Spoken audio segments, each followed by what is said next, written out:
Welcome to the Fish Nerds. I'm Zoe Grove's daughter of the chief executive fish nerd and heir to the throne. Here is my dad, Clay. Wow, thanks, Zoe. You wish you were heir to the throne. Do you even know what that means? No, it means you're going to inherit everything. All this empire, the Fish Nerds Media empire, will someday be yours. Really? Yeah, someday if you're very, very lucky and you treat me well in my old age. I think I will. I think you will. Okay, so Zoe's here with me today because I couldn't find a co-host and she's the only one awake this morning. So I thought, perfect, let's get Zoe in. Plus, she was involved with all this stuff. So, okay, before we begin, Zoe, do you know how we make money on the podcast? Right, we don't make money on the podcast. However, we don't have any sponsors, which is true. But our listeners sometimes give us some money, and that helps us pay for the show. And so we're asking all listeners to go to a website called patreon.com/fishnerds and give us $1 per episode. Would you pay $1 to hear someone entertain you and make you laugh for an hour? Yes. Good, that's the right answer. So that's what we're asking people to do. Give us $1, we'll give you an hour's worth of fun. So every time we put a show up, will you give us $1? That's $4 a month. It's not a lot of money unless you're 10, in which case you don't earn any money, right? I don't have any money. You don't have any money. So to Zoe, that's a lot of money. Can I have $4? No. No. So, but because she doesn't have a job. But those of you who listen, who have jobs, we're asking you to give us $4 a month. Help us keep this show going. And it makes a big difference. If you give us $25 an episode, which is a lot of money, I will mention your business on the show. Our friend Josh Lopes, you know Josh? He lives in the bottom of our driveway. Oh, yeah. Yeah, he gives us that money. He owns a business called lopestax.com, and he's in Hanover, Massachusetts. So if you're in Hanover, go to lopestax.com and make Josh be your money guy, because he's good and he helps us pay for this show, and we appreciate that. There's other awards levels, some levels where you're going to get a hat on, and coming very soon, Zoe, we're going to get Who Rags that say Fish Nerds on them. Who Rags are like buffs, and they go over your nose and mouth and help keep the bugs off or keep the ultraviolet rays from burning your neck to nothing. Cool. And I think the only way I'm going to give those to people is if they are Patreon subscribers. So get in the game now while you can. Okay, patreon.com/fishnerds. Okay, now on with the show. That took a long time, right? Yeah. Now we got to get on with this show. So here's what we have tonight. Today's show, Hugo Medeiros is back with his segment, Killing Fish in Time with Hugo. And this week, he is cooking us some fluke with bananas. What does that mean? Well, we're going to find out soon. It's a good question. We also, a friend of ours was hiking the Appalachian Trail. His name was Yates. Remember Yates? Yeah. Yeah, so Yates was with us, and he came and stayed at our house, and we took him fishing, so he came along. We're going to tell that story, and we interviewed Yates for the show. So that'll be great. Then we're going to get naked and afraid with the Samantha Ohl. That's Samantha Ohl is on the upcoming Discovery Channel TV show, Naked and Afraid. We're going to talk about being naked in the woods. We're going to play Stump the Fish Nerds, and of course, we're going to end with some fish in the news, and then we have a super secret surprise from Doc Martin. So, big action-packed show tonight. Are you ready, Zoe? Yes. Are you ready to talk some fish nerd stuff? Yes. All right. Why don't we start off with Hugo's cooking segment? Now, Hugo caught and cooked a fluke for you today. Do you know what a fluke is, Zoe? Nope. Nope. A fluke is a flounder. And you've eaten flounder. They're delicious. They are delicious.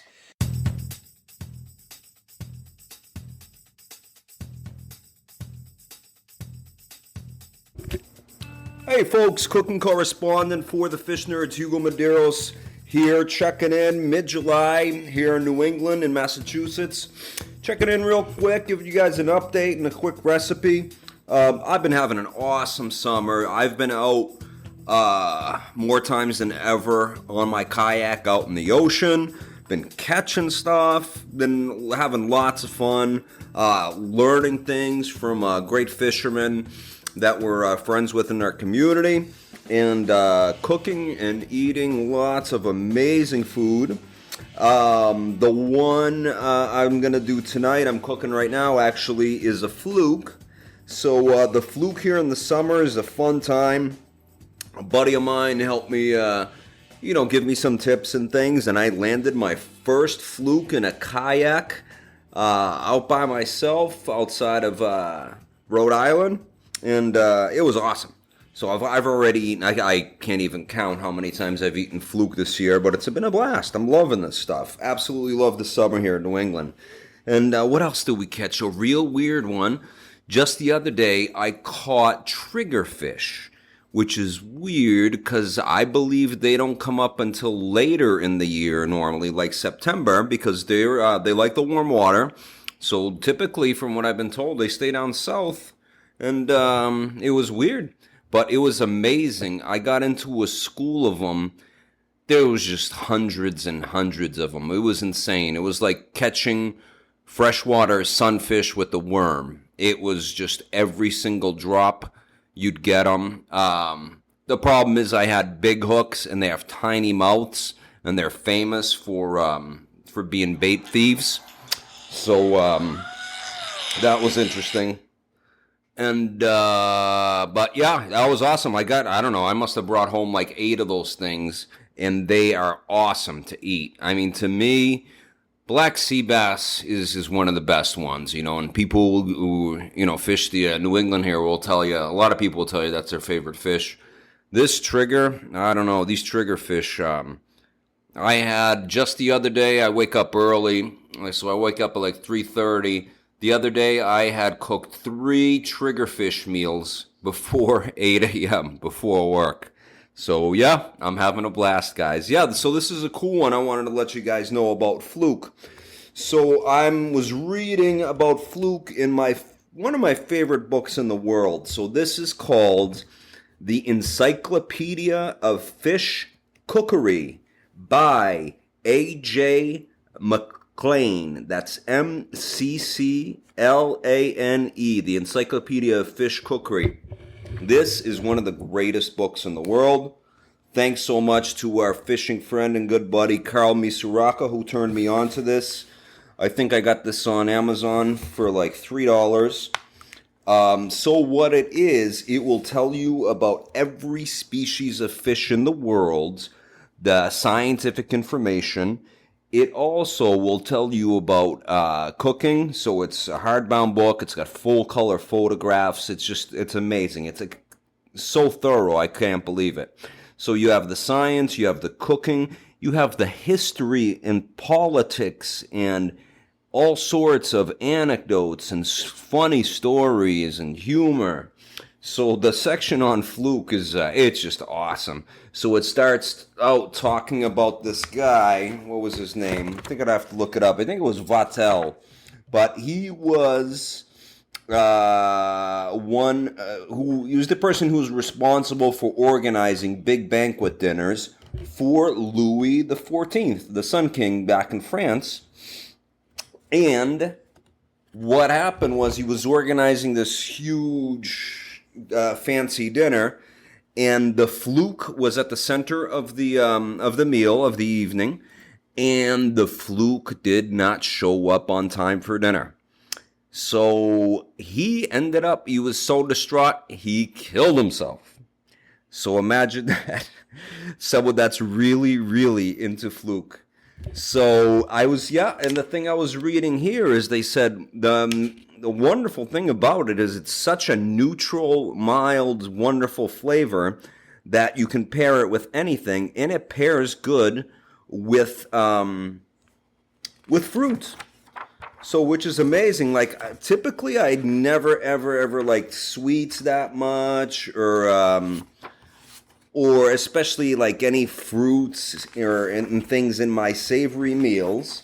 But hey, you live and learn, and your palate changes.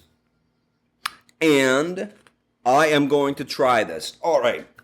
So here's the crazy recipe that just struck my head. I think it was, reading this in this book made me get to thinking about it. So what I did is I have fillets of fluke in a baking dish. And then in a food processor, I mixed, which is, basically, it's a traditional recipe. At least here in New England, lots of people do it. This is one for you guys that's a classic, and everybody that I've ever served it to adores it. And it takes minutes. So in a food processor, you mix Ritz crackers, melted butter, and then for me, that's all you really need. And for me, I like to add fresh lime juice and also fresh parsley. So I chopped all that up in the food processor, and then I have the fillets in the baking dish. And what I did, the crazy thing is, I took a banana, sliced it in half, and now we have banana on top of fluke fillet. And all that Ritz cracker mix that was in the food processor, you just pile it on top of the fish, put it in the oven for 20 to 20. It's a thin fish. I'm going to do 20 minutes because nothing worse than overcooked fish. And it is baking as we speak. And I am going to serve it on a plate. And around it, because I have kiwi in front of me, I'm going to put kiwi slices. So, I don't know. I'll report back. Maybe it's too sweet, but I think I'm going to like it. So, I'll get back to you guys as soon as it's done cooking. Peace out for now. All right, folks, we're back, and this is awesome. I'm having a blast. All right, you guys will see the pictures of this online on fishnerds.com. So I took out the fluke fillet topped with the banana slices and the Ritz cracker mix and put it in a nice clay-colored dish. And on the side of it, I put deep-fried and battered okra all along the side of it on the edges in this circular tray here, circular serving dish. And on top of it, I put, on top of the fish fillet with the Ritz crackers, I put slices of kiwi. And on top of the center of the kiwi, we have a black caviar. This looks really cool. So now, let's find out what the heck this tastes like. It looks awesome, seriously. All right, so here's a bite of the fish and the banana and see what we get.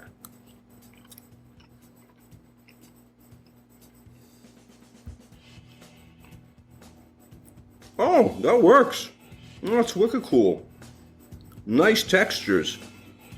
So the fish is wonderful. Really nicely cooked. It's not overdone. Really soft and tender and mild. And the banana too, as well, is that really soft, almost creamy, not mushy. It's not mushy, which I'm glad. Texture, and guys, this is awesome. I think people will be blown away by this if you served it to them. Okay, and then I got my okra here and some hot peppers. Yeah, the okra is just awesome, super crunchy. Guys, I will post up the recipe and pictures for this. Hope somebody tries it. If you do, post on a Facebook group, Fish Nerds Podcast, and tag me on it, Hugo Maderos. Thanks, everybody. Talk to you soon. Bye. Right. So that was fantastic. Sounded delicious, didn't it? Yeah. Now he served that fluke. Let me show you a picture, Zoe. And we have a picture on our website for those who want to see it. He served that fluke with bananas and kiwi and fish roe down the top of it. You see that, Zoe? Yeah. Now, for me, I could not eat that dish. Why? Because you're allergic to kiwi. Because it would kill me. Thanks for nothing, Hugo. You're fired. But great job. And of course, we're going to put a link to the book Hugo referenced on there on our website as well, fishnerds.com, with photos and the recipe. God, I love that guy. You like that guy? Uh-huh. Yeah. I've never met him, I don't think. Oh, you have met him one time at a conference in Connecticut a long time ago, and he was very nice to you. I've been to Connecticut? He gave you very spicy beef jerky. Remember, it burned your mouth a lot. Oh! Yeah, you totally It met was him. a fish conference. It was a fish conference, And that's right. There were some Tin Mountain people there, I think. Not Tim Mountain, but other outdoorsy people, for sure. Yeah, you made fire there. Yeah, I remember. And you fished in the trout pond there. I It remember. was in Hartford or something. All right. So anyway, that was Hugo. All right. So Zoe and I and my family got to host an Appalachian Trail through hiker. He was heading south from Maine to Georgia. What do you call a southbound hiker, Zoe? A Sobo. A Sobo. And what do you call a northbound hiker? A Nobo. And what is one of your nicknames? Zobo. Zobo. No joke. So that's for reals. So anyway, Yates hung out with us. Did you like Yates? Yeah. Yeah. He was 18 years old, fresh from the trail. How did he smell? I couldn't smell anything. I had a stuffed up nose. You are so lucky because hikers have a very unique smell. If you've never hung out with an Appalachian Trail hiker, be prepared for the smell of them. We made him shower and wash all his clothes for him. He wanted to shower. He wanted to shower. That's a good point. All right. Okay, fish nerds. Clay Groves here sitting in my basement studio with Yates Carrier. Yates is from Virginia Beach. He's a fish nerd. I met him at the Virginia Aquarium. I was at a few months ago. Had lunch. Or was it lunch or dinner with you and your mom? Dinner with you and your mom. And then you said, you're going to hike the Appalachian Trail. And I said, oh, cool. When you get to New Hampshire, give me a call. I'll take you fishing. And I did. Yeah. So, hey, welcome to the podcast. Hey, great to be here. Yeah, and so hiking the Appalachian Trail, you're 18 years old. Mm-hmm. Just graduated high school. Yep. Now, all by yourself, you're hiking the AT starting in Maine. And for those who don't know, the Appalachian Trail goes from Maine to Georgia. Uh-huh. It's what, 2,100 miles? 2,189 miles. Yeah, so now only a real nerd cares about the 189 miles. Because honestly, if you do 2,100 miles or whatever, the rest, who cares? Honestly. Well, I mean, it's 9 miles you have to hike. But when your feet are on the ground, those miles matter. Yeah. And so you started at Mount Katahdin in Maine, Mm-hmm. and you're now here in Conway, New Hampshire. Yep. I picked you up at Pinkham's Notch this morning. Pinkham's Notch. Yeah. So how's the hike been so far? It's been pretty good. It was hard. Maine was hard. Lots of roots, rocks, bugs, and mud all through Maine. Yeah, Maine's a terrible place. I don't know if I'd say that. There's definitely some really good fishing holes through Maine. But yeah, in my first day I hit the 100-mile wilderness, which is basically you're not supposed to see civilization for like 10 days or so through this 100 miles, even though I kept running into summer camps. Summer camps are everywhere. Yeah, I know. It's insane. They They take are. up the entire campsite. Yeah. Yeah. Yeah, they're totally fun. So you hiked 300 miles roughly so far. Yep. Yeah, no, you're like, oh no, 319.2 miles. You know, Yeah. Oh, I mean, yeah. Yeah. What would you say was the most difficult thing in this first 300 miles for you? I think the most difficult thing so far has just been putting up with the rain. The rain has been pretty consistent. In my first 20 days out there, I've had 3 days of full sunshine and then like 2 or 3 partly sunny days. Then luckily or unluckily, I spent all of my lucky days of no rain in about a solid week block. So those are now over.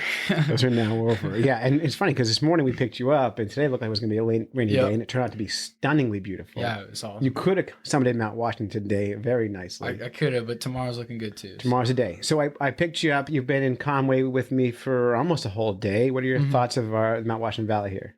I like it. It's a great town. It's not too small like some of the towns I've been in that are like a block long, literally. It's a great place, great community. We went and caught a movie with a projector and everything. It was free for everybody. Mhm. They had games, face painting for kids. That was just awesome. And you got to go fishing. And I got to go fishing. So what'd you think? This is the first time getting to fish with me. Yeah, that was great. Clay caught a really big smallmouth bass. I caught a bunch of little baby ones. So this afternoon we're having lunch at a burger joint in town, and Yates was saying that he goes, I got a friend who's like, there's a big water park in North Conway. I'm thinking about going to the water park. And we said, we got free passes. You want to go to the water park? And what did you say? I'd rather go fishing. I want to go fishing. That's why you're on the show, because you're a total fish nerd. Yeah. So we went fishing down in the Ospey River because I said, you want to go trout or bass? And you said, never caught smallmouth bass. So I guaranteed you smallmouth bass. Yep. I couldn't promise you size. No. But you definitely caught some, Yeah, right? I definitely caught some. As many as you wanted to catch, you can catch fish today. We caught tons of fish. Oh yeah, they were really like popping out of the water. It was like every other cast at least. And you saw my favorite New Hampshire fish, the fall fish. Yep. Weren't they beautiful? Yeah, they were pretty cool. I was not expecting them to be that beautiful because all the minnows by us are pretty ugly suckers that we use for bait. But Yeah. those are apparently the biggest minnows. The largest native minnow in New Hampshire. Now, carp are minnow. So, carp Okay, obviously gotcha, get much, yeah. much bigger. But for native New Hampshire fish, Yeah. that's big. They get to about 2.5 pounds. It'd be a really, really Mhm. big one. So on the trail, have you met any fishing people? I have. There's a guy. His trail name was actually brook trout, Mm-hmm. and so I met him on my second to last day in the 100 miles, and he was just sitting there smoking a cigarette, flicking out brook trout. It was so cool. Oh, that's amazing. I met, and especially up there in Maine, there's just so Yeah. many little wild brook trout fisheries too, where you can Mhm. find Yeah, them in the middle of they're nowhere. everywhere, Yeah.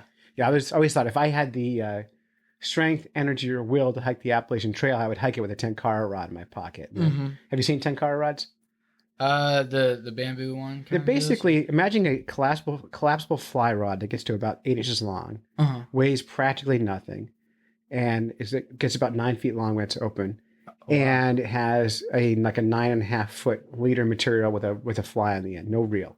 Okay. And you walk the rivers and you kind of dab that into the water Gotcha. and you catch fish that way. I think that'd be like the way to go if you're going to do it, Yeah. Because you really, and the other problem is hiking the trails, you'll be breaking fishing laws, right? Because you don't have fishing license in every single state. Shh. Right, we won't tell anybody. So you're not fishing the trail. But if No, you no, were, no. you'd have to be like, Yeah. Yeah. But who's checking, right? No, I mean, especially when you're in the 100 miles, like nobody's out there to tell you can't. Yeah. So I wonder how many trout that guy ate in his travels.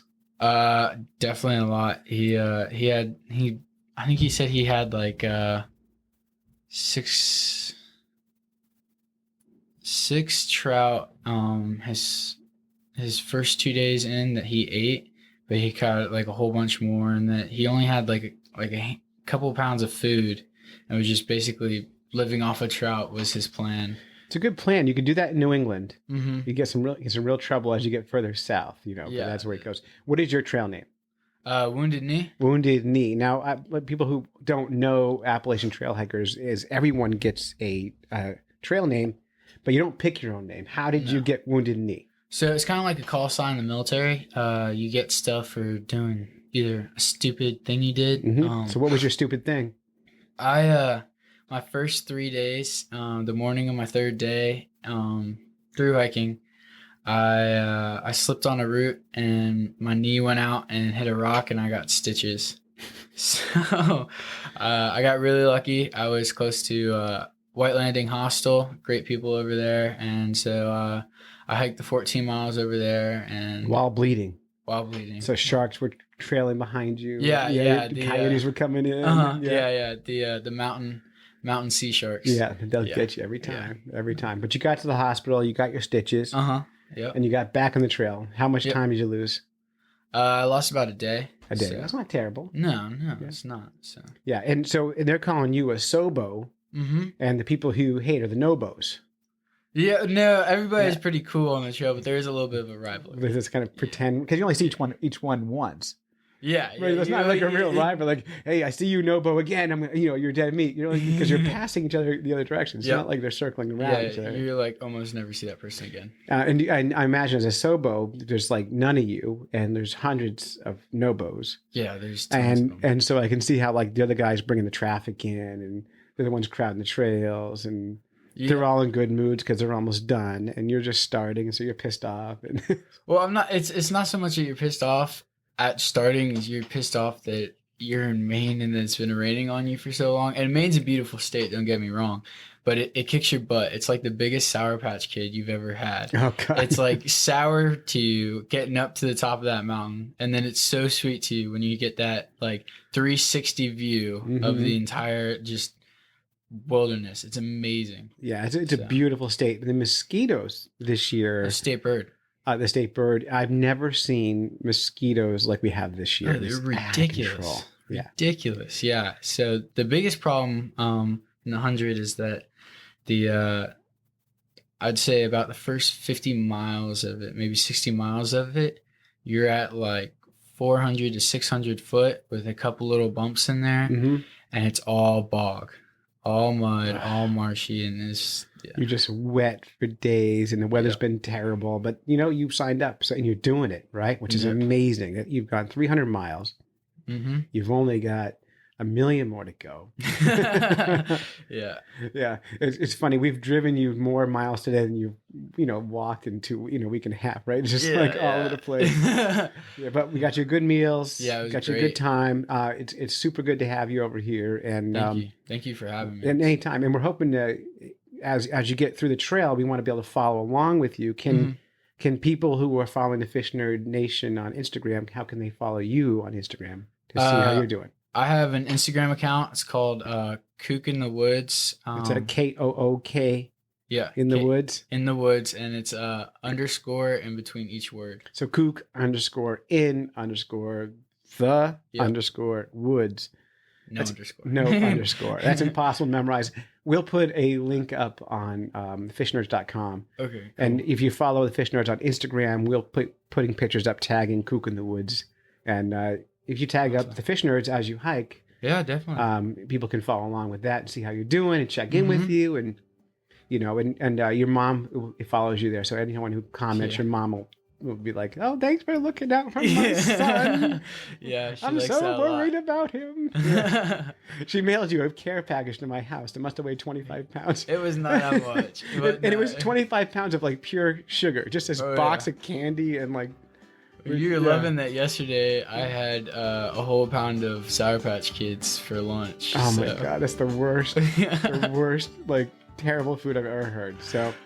But if anyone does have any questions about hiking the trail or how you're doing, just go on the Instagram, ask the questions, and every so often when this kook in the woods gets on the internet, he'll answer your questions for you. But he's not on the internet constantly, right? You're not like tweeting as you're walking. No, you can't do that. I mean, I can, on some peaks, most peaks, I can check, but I usually just check for like my parents and stuff like that, family members. But if I get to the hostel and you guys have questions, I'll do my best to answer them and stuff like that. That'd be fabulous. Yeah, totally do that. And we'll follow up maybe in November and see how you're doing. Or maybe we'll get you up here to some ice fishing and we'll record a live segment on the ice. And you can see what was harder, hiking the Appalachian Trail or ice fishing with me. See how it goes. Yeah, it's going to go a lot like today, only colder and less wet. Okay, all right. We actually both fell in over our heads today while fishing. So, yeah, river fishing's the best. So we have a great time, but we're excited about your hike, and it's gonna be really fun to follow along. So thanks for giving me some time on the podcast. Thanks for having me on. Yeah, anytime. Awesome.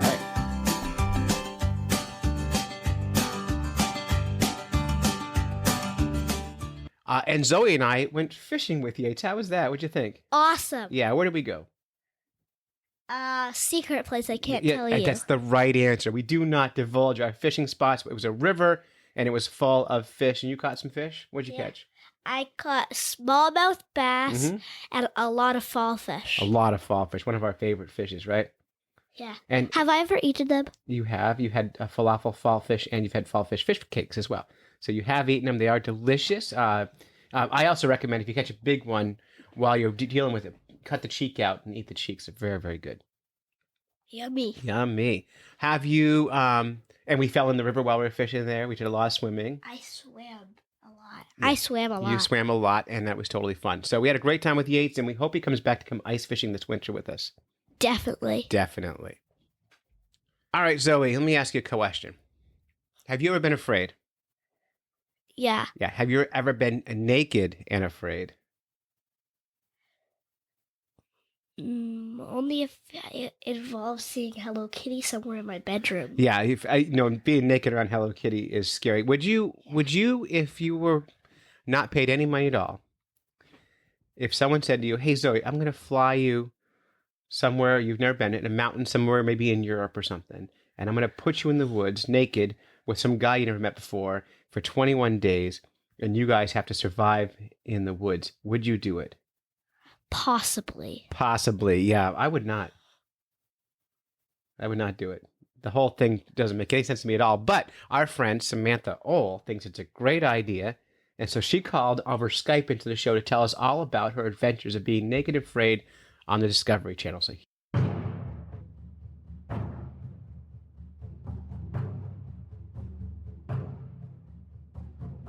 Okay, I'm here on Skype with Samantha. Oh, Samantha is world famous now because Samantha is naked and afraid. Hi, Samantha.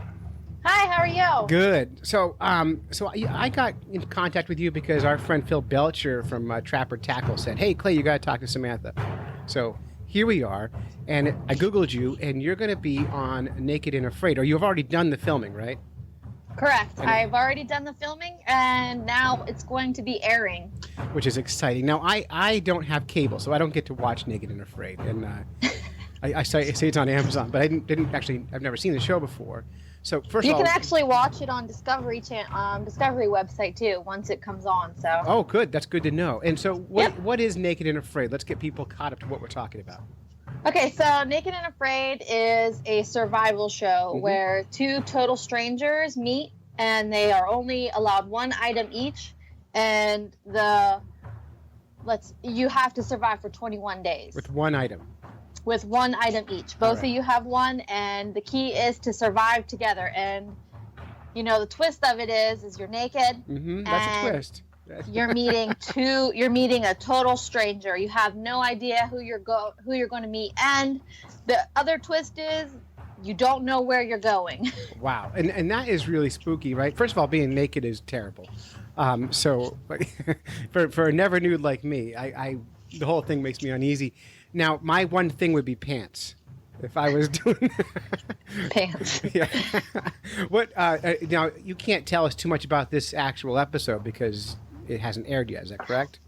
Correct. I'm not. Tell us? I want everybody to watch it. So, I can tell you just from the experience that it's as real as it can get. Because a lot of people seem to misconstrue the way TV is sometimes, and definitely is real. There was real survival involved. There was a camera crew, but they didn't help us. Some people always have that in their head too, and it wasn't. And another thing I always get questioned is, how much did you get paid? And the big answer is, I did it for bragging rights. I did it to put my name out there in the world, basically, Well, I Googled you, and you now are on IMDb, the Internet Movie Database. You've got a page there now, and you have professional credits on there, which is exciting. Yes. How awesome is that? Yeah. Did you see that already?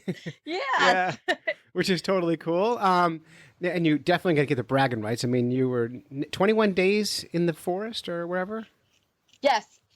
And it was, I'll tell you, it was in the forest. That's about as far as I could go. And other than that, I mean, I've gotten the questions of, what did you do to prepare, and basically I went out in the woods around my local area where I live in Pennsylvania, and I did a lot of primitive fire starting. I did a lot of feet conditioning because I wasn't going to wear shoes. So that was one of my big things, is I was more worried about my feet, stepping on thorns and stuff. So yeah, and the nice thing about feet is they are built for being outside without shoes on if we just give them a chance to adapt, right? And so correct. You did all and that. I will say, yeah. I did have, for the first 2 days, my feet were swollen and they were numb. I couldn't feel anything because I got so used to it after. So when you were conditioning in Pennsylvania, were you wearing pants?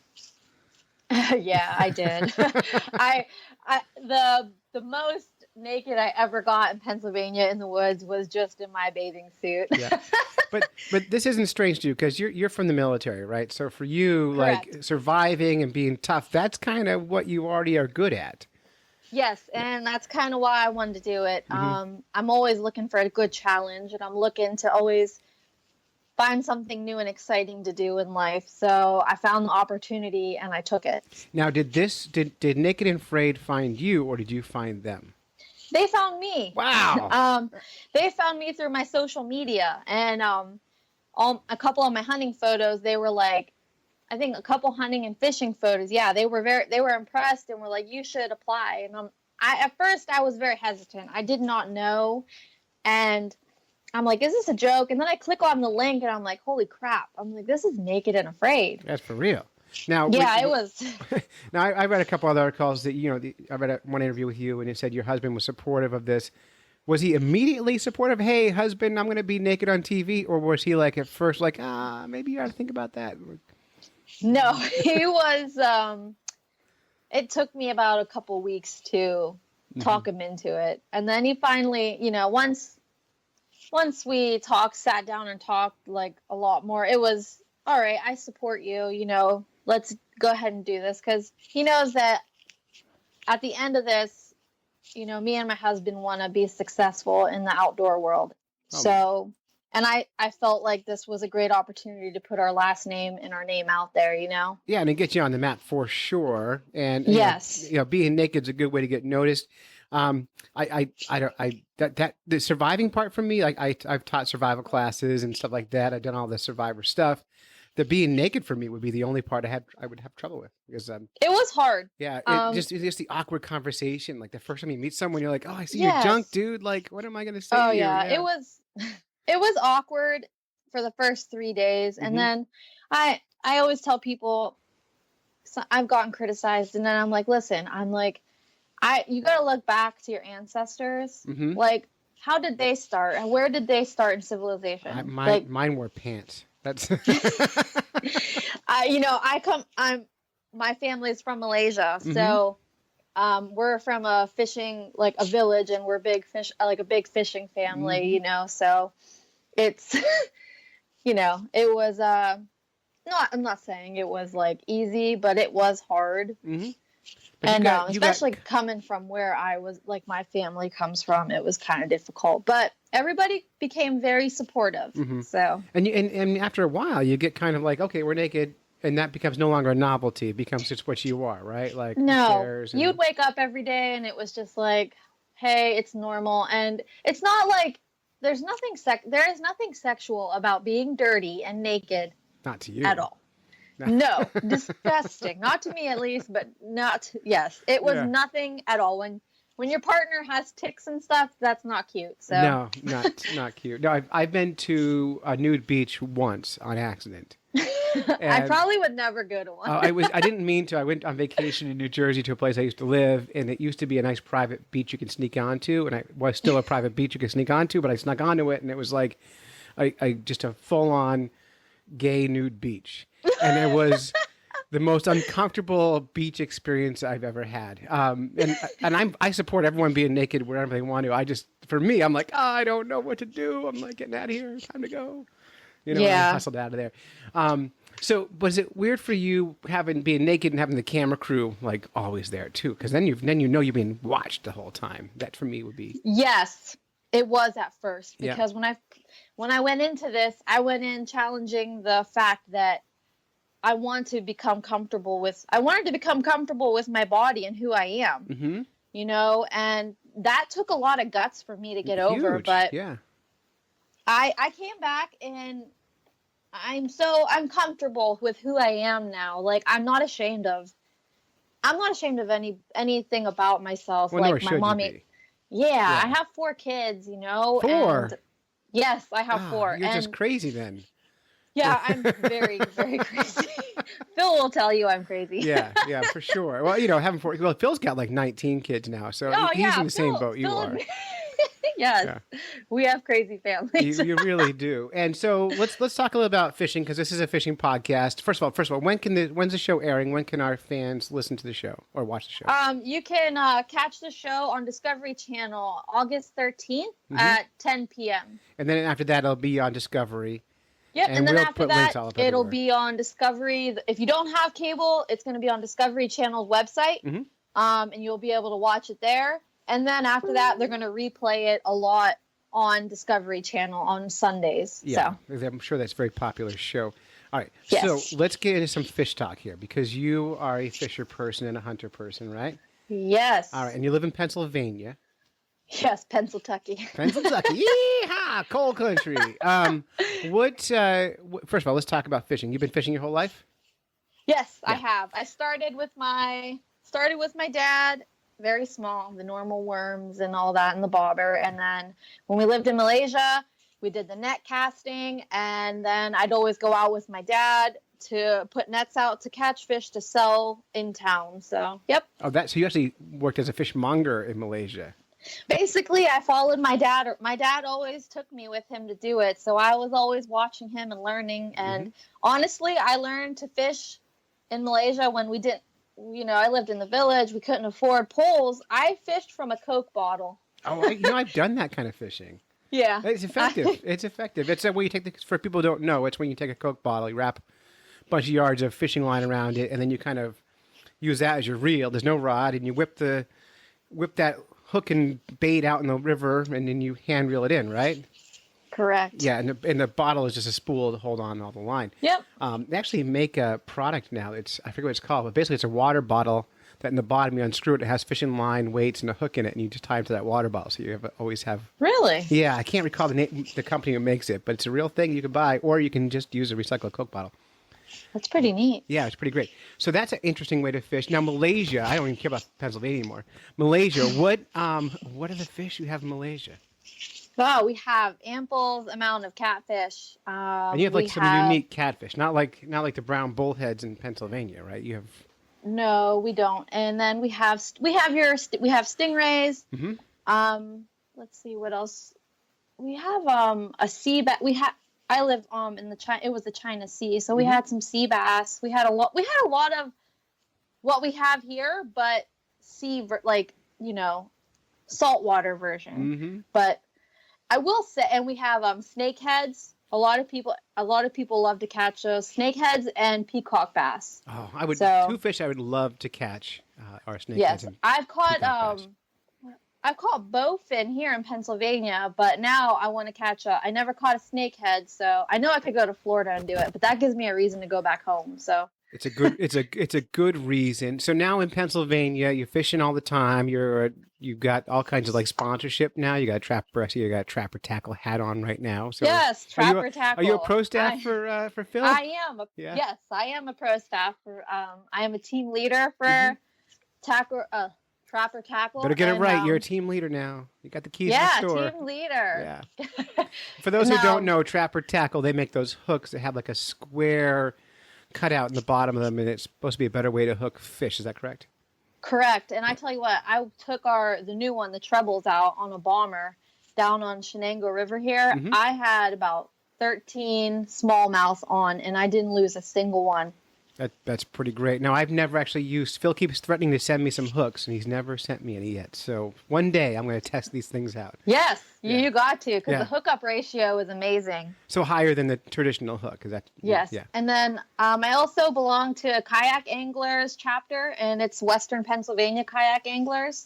So I fish bass tournaments from the kayak with my husband. Do you ever compete? I've always wanted to see a kayak angler compete against a bass boat angler.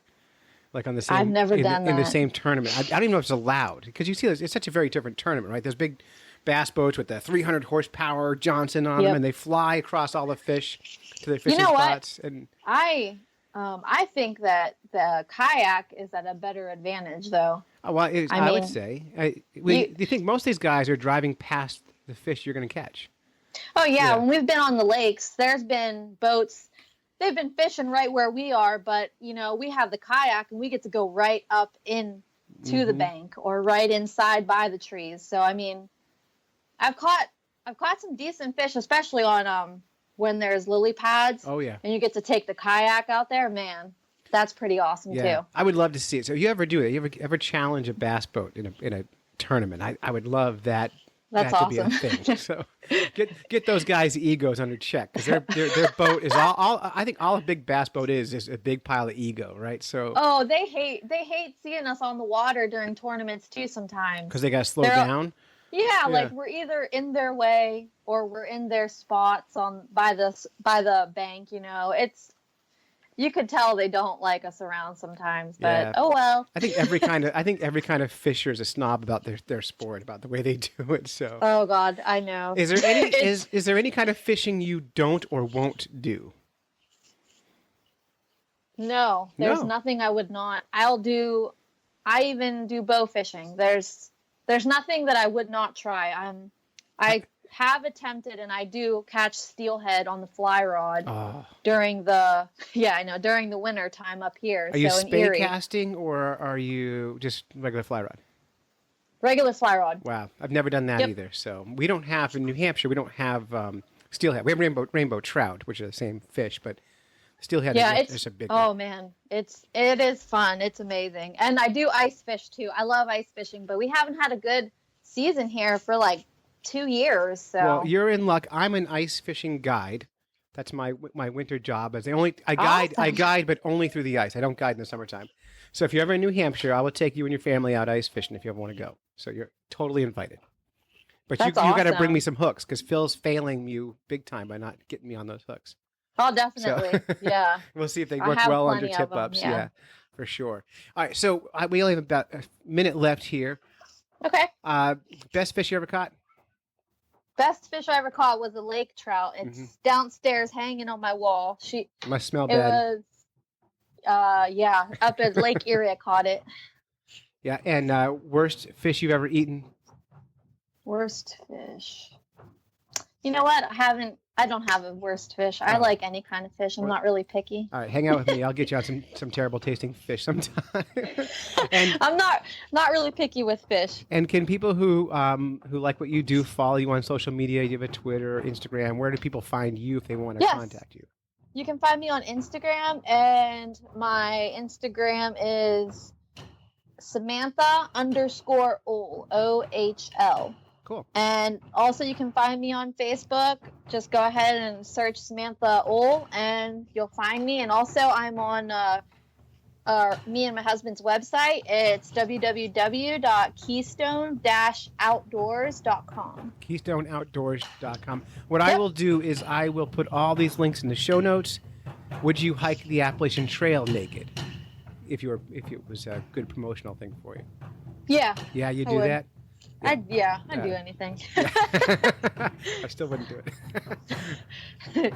No, put me in you can put me in the worst condition. I'll try it. Why not? Why not? Well, cool. Hey, Samantha, thank you so much for your time today. It's been really great talking to you. I'm happy to meet you, and I'll Yeah, be nice following meeting you. all of your adventures, and I can't wait to see Naked and Afraid August 13th.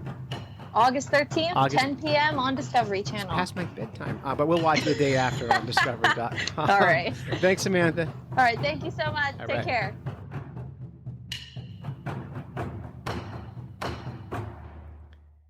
All right, thanks, Samantha. And you can follow her adventures by watching the show on August the 13th. Zoe, we'll watch it together, and we'll giggle a lot at naked people in the woods. Okay, because honestly, you see naked people in the woods, you're supposed to giggle. You have no choice. You have no choice. Hey, how about some Stump the Fish Nerds? Yeah. Yeah, and to play Stump the Fish Nerds, if you want your question answered on the show, call 607-378-FISH and ask us any question you want. And the Fish Nerds community is big, big, big, big now. The bigliest. Can I stump the fish nerd? You can give a question? Is there more reasons for pufferfish to puff up than to get away from predators? Does it have something to do with mating? That's a good question, and I can look it up and use it on another show, because I don't know. Do you I know? stumped the fish nerd. Oh, get off my show. You're fired. All right, so her question was does a pufferfish puff up for other reasons besides protection from predation, right? That's your question? That's a very good question, and I will work on this, I promise, okay? But you did stump me. Got it. Got it. So call 607-378-FISH. We had a caller call in with this question. Clay, this is Hugo, man. Venus too shy to talk, and here we are frying a batch of mackerel and pollock that we just caught. Vina had the excellent question as to why, as we're here prepping a bunch of fish, the skin on the pollock is slimier than that on the mackerel.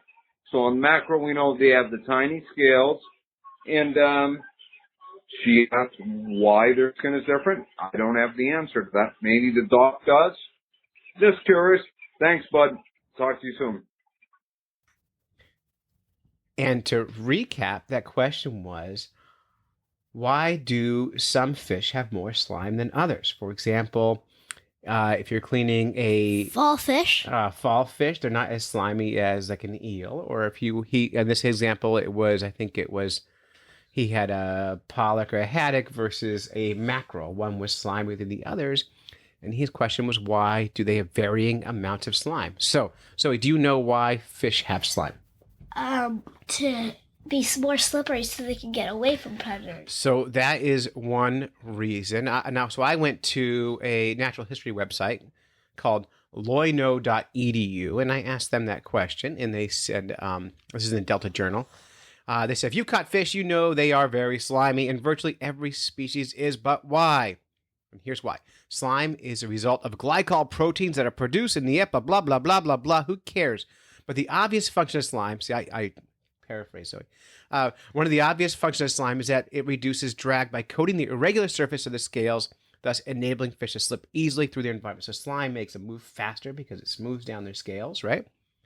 But another thing slime does is it protects them against invaders, like things that would break through their skin, like fungus, bacteria, parasites, and all kinds of other stuff. And some slime has like medicine in it that's like, protects them and helps them heal faster from wounds.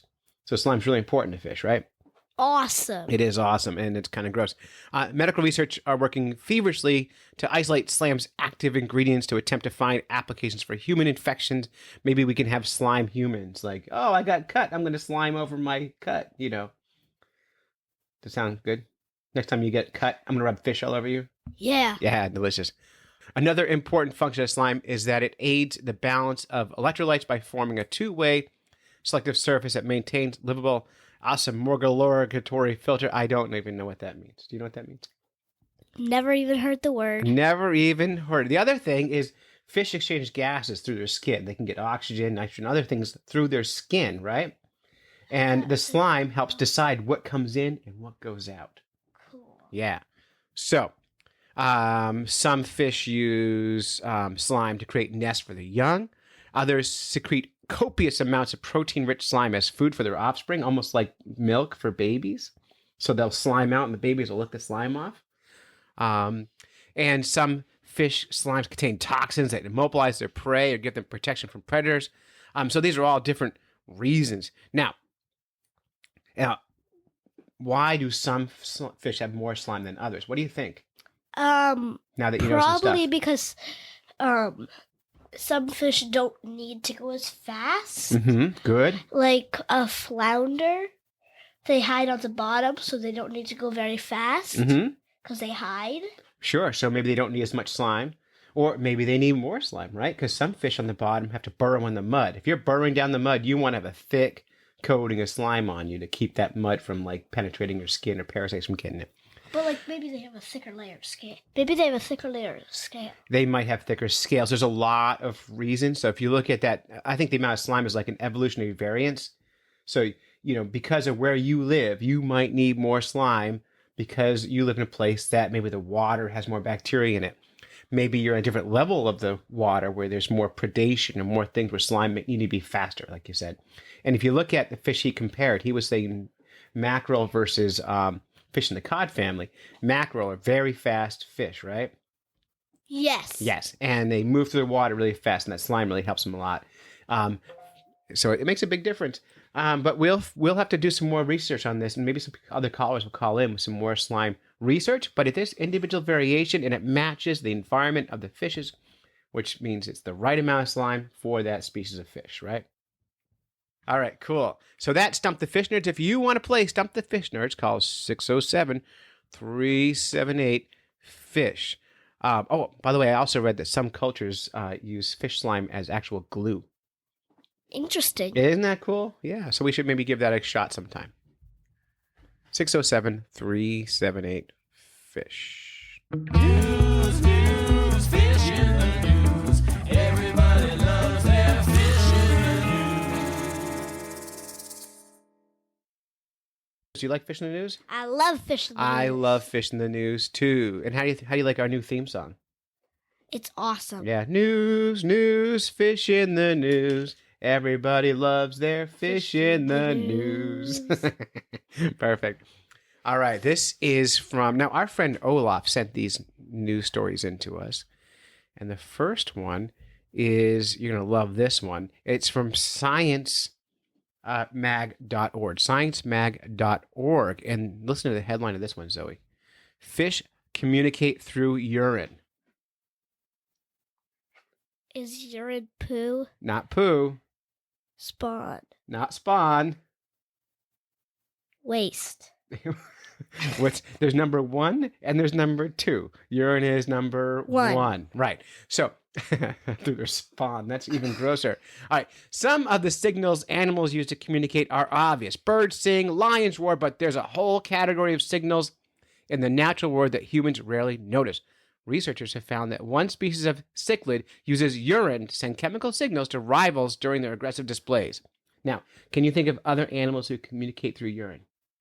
Yeah. Like who? Dogs use pee mail. They do. Dogs use pee mail, right? They pee on trees and mark their territory. Foxes, coyotes, cats, lots of animals communicate through urine. We shouldn't be surprised that fish also can do this. Now, the team separated large fish from small fish with a transparent divider. Half the dividers contain holes to allow the water to flow back and forth. Scientists then injected the fish with a violet dye, purple dye, which is why that fish in the picture is purple, turning the urine bright blue. By the way, another way to get your urine blue is to eat a box of blueberry cereal. It really works.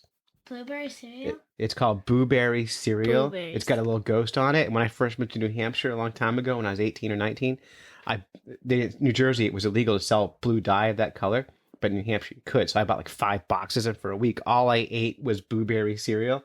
And like by day 4, my pee was the same color as a cereal, this bright blue color. Yeah. Now, I'm never going to let you do that, but I suggest that when you're older, you give it a shot. I'm gonna do that. Yeah, and you can communicate like a fish. So when the animals saw each other, they raised their fins and rushed toward the divider. They also changed the way they peed. Fish separated by a solid barrier couldn't detect their opponent's urine in an attempt to get the message across. They urinate even more so they can communicate stronger. So like if you're trying to talk to someone, they don't hear you, what do? You Speak louder. You speak louder. So the fish in the other side couldn't smell their pee, so they peed more. Same thing. Peeing more and speaking louder is the same thing for these fishes, right? Awesome. Yeah. Which is great. Without the chemical cues provided by the urine, smaller fish often try to attack their larger opponents. The team reports this month in Behavioral Ecology and Sociology. Humans could be missing other signals as well. The researchers contend, in addition to chemical signals, animals use seismic variations, electricity, and ultraviolet light to communicate. Visual signals might be more obvious, but this research stresses the importance of looking for less noticeable forms of communications. Can you think of other ways you might communicate besides talking?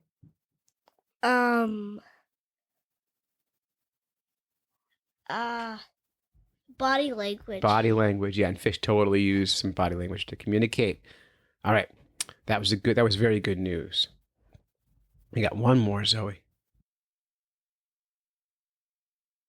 And this is from Illinois' Indiana Sea Grant, iiseagrant.org. Illinois' ocean may provide the means for a fresh and locally raised seafood market.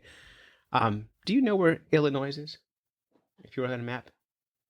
Illinois is somewhere in the USA. Yeah. Now, is there an ocean near Illinois?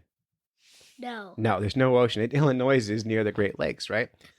So, while Illinois sits along one of the world's largest freshwater resources, an ocean is closer than you might think. Look down.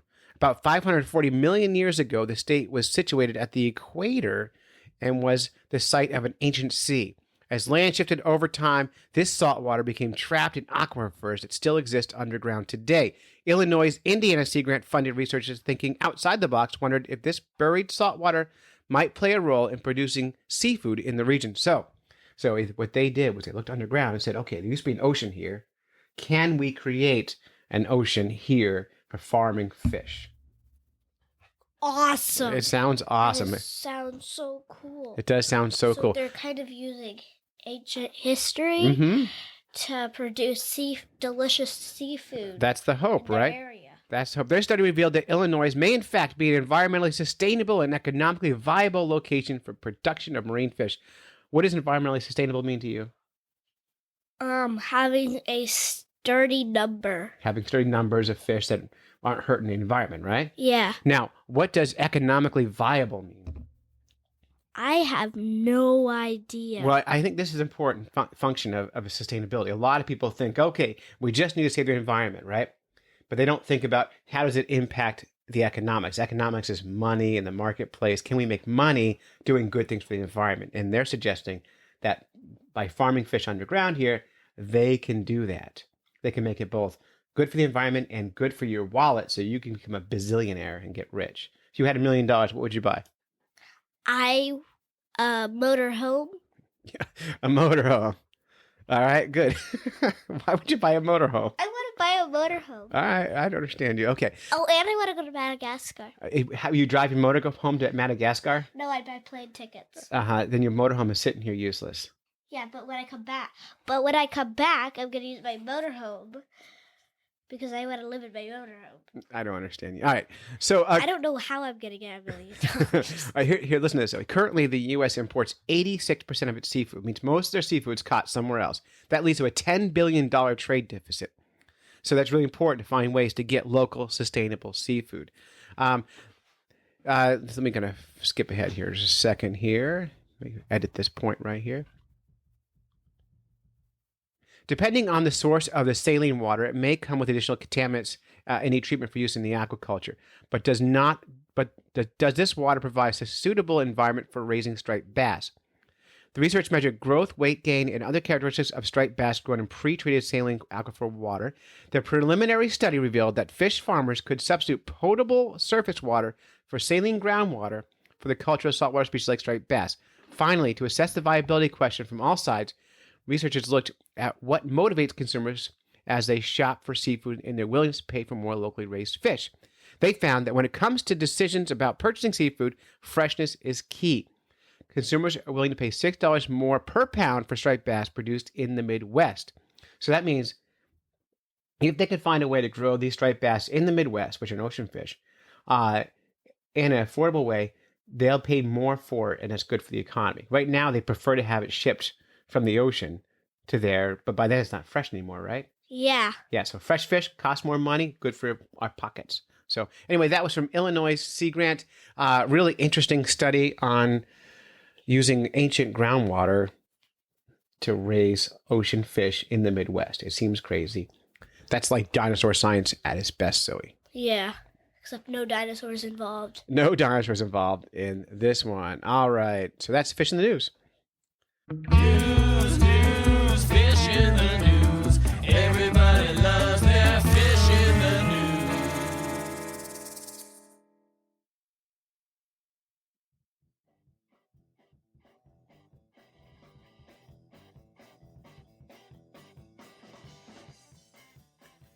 So, that is it. You have listened to a few fish nerds when you could have been fishing. We'd like to thank our families for supporting us while we podcast, go on fishing quests, and do all sorts of silly things that nerds do. If you want to support the Fish Nerds, go to patreon.com, search for Fish Nerds, and give us $1. Special thanks to Samantha. Oh, don't forget to see her on her Naked and Afraid on Discovery on August 13th. And thanks to Yates Carrier and good luck on the Appalachian Trail. Of course, thanks to our correspondents and Google, I don't know how to say his last name. Me either.